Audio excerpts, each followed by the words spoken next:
Très bien, merci d'être sur cette chaîne. Je suis toujours, en tout cas pour cette deuxième journée, avec Julien Pérez. Julien Pérez, c'est un ami.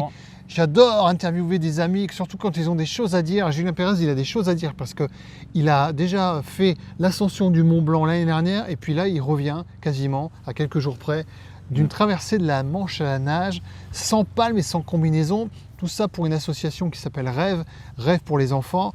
Et dans la première interview, la première vidéo, on disait qu'il fallait qu'on réalise nos rêves. Alors, on espère que cette vidéo va vous servir. Et puis, une fois qu'on s'est décidé à se lancer dans quelque chose, souvent on a peur. Oui. Alors, Julien, il avait peur de plusieurs choses avant de traverser la Manche à la nage. Notamment, moi, je l'ai cette peur quand on nage, la peur de ne pas voir le fond. Oui, tout à fait. Alors, en fait, j'avais vraiment trois peurs principales, tu vois. Donc j'avais la peur du froid. Parce qu'en fait, la Manche, on ne l'a pas dit, mais en gros, là, j'ai nagé 13h26 dans une eau à 15 degrés et j'ai fait 43 km.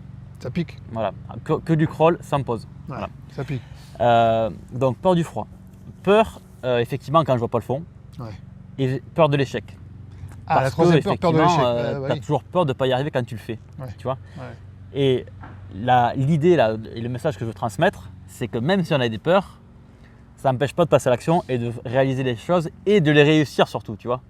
Parce que la plupart des gens, ils ont des peurs, ils disent du coup, comme j'ai peur, je ne le fais pas, je reste chez moi, je m'enterre, je me cache et puis j'attends que ça passe, quoi. Tu vois. Et la vie, c'est pas ça, la vie, c'est des peurs, tu peux le faire quand même. Ouais. Et moi, j'avais des peurs qui étaient quand même assez importantes, tu vois. Par exemple, quand je nageais, des fois le matin, quand l'eau était claire, que je voyais le fond, pourtant il y avait 1,50 m, des fois j'avais pied, tu vois, des fois j'avais pied, je nageais, l'eau était claire, je nageais super bien, j'étais à l'aise, etc. Je retourne l'après-midi, l'eau était trouble, j'avais toujours pied, c'était au même endroit, mais j'avais peur, ma nage n'était plus la même, j'étais moins performant, tu vois. Donc il fallait vraiment que je me débarrasse de ces peurs-là qui influençaient ma performance. Ouais. Alors la phrase peut-être de Confucius qui dit le courage c'est d'avoir peur et de le faire quand même, tu l'as appliqué au pied de la lettre. Exactement. Ça, c'est le principe de mon expérimentation, là, c'était d'appliquer ça. Ouais. Alors par rapport au froid, par exemple, du coup, j'ai travaillé ma relation avec le froid. C'est-à-dire qu'en fait, je me suis rendu compte qu'au début, j'avais peur du froid. Après, j'ai essayé de manger pour grossir, pour me protéger du froid, tu vois. Oui. Mais en fait, à partir du moment où tu as peur de quelque chose, que ça de t'en protéger ou de le fuir, tu le renforces et tu renforces son pouvoir, tu vois. Et donc là, je me suis dit, en fait, il faut que je sois l'ami du froid. Et donc, je me suis mis du plus possible dans le froid. Le plus froid que j'ai fait, c'était moins 0,4 degrés en immersion, avec de l'eau et de la glace pilée, hein, voilà, Okay. pour travailler ma relation avec le froid. Tu vois. Et à partir de là, la seule chose que tu as à faire par rapport au froid, c'est l'accepter. Tu ne peux pas changer le froid, tu ne peux pas lutter contre le froid, tu ne seras jamais plus fort que le froid. Tu vois. La seule chose que tu as à faire, c'est à l'accepter. C'est à partir du moment où tu l'acceptes, du coup, que le froid, il n'a plus de pouvoir.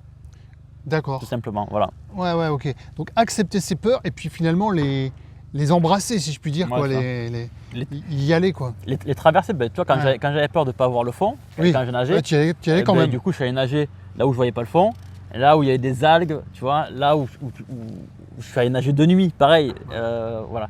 Et effectivement, tu sens la peur qui t'envahit, tu n'es pas bien, quoi.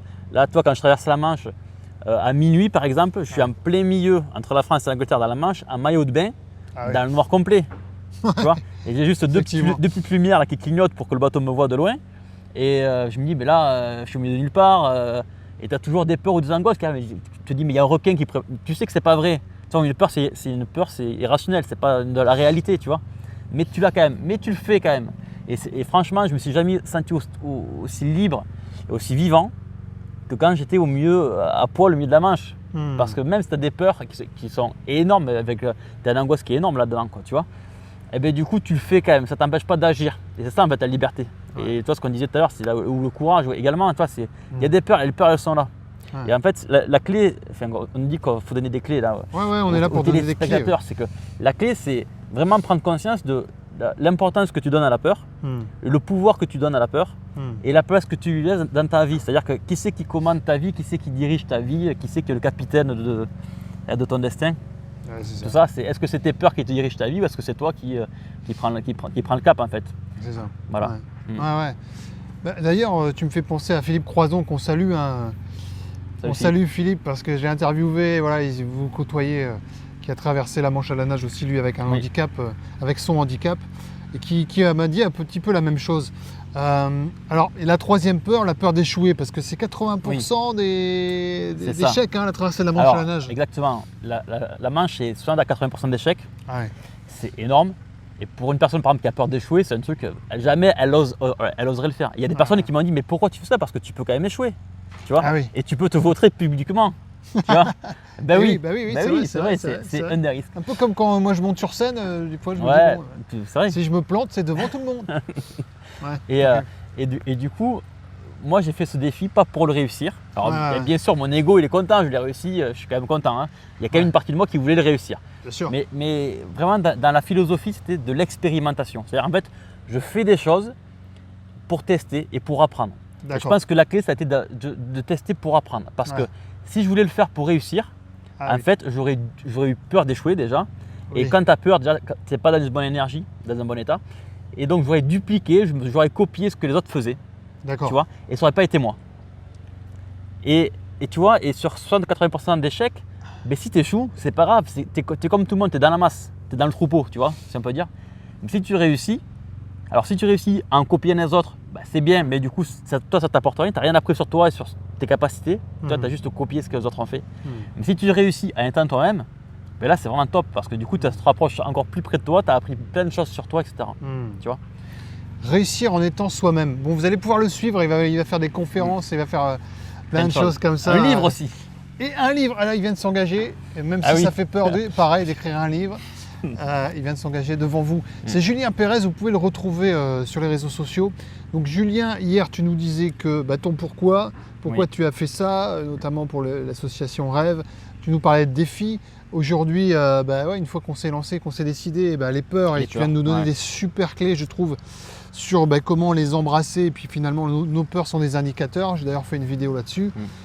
Et demain, moi je pense qu'on peut se retrouver demain, parce que sinon ça va être trop long, mais on peut se retrouver demain sur une interview sur, suite à ces constats-là, comment tu t'es préparé dans la tête. La préparation mentale. Ouais, c'est un mot fourre-tout, la préparation mentale, mais on verra ça demain. Oui, en détail. Et en détail. Ça marche. Merci Julien, À demain. merci. En attendant, vivez vos rêves et embrassez vos peurs. À demain. Allez, ciao, à demain. Ciao. Salut.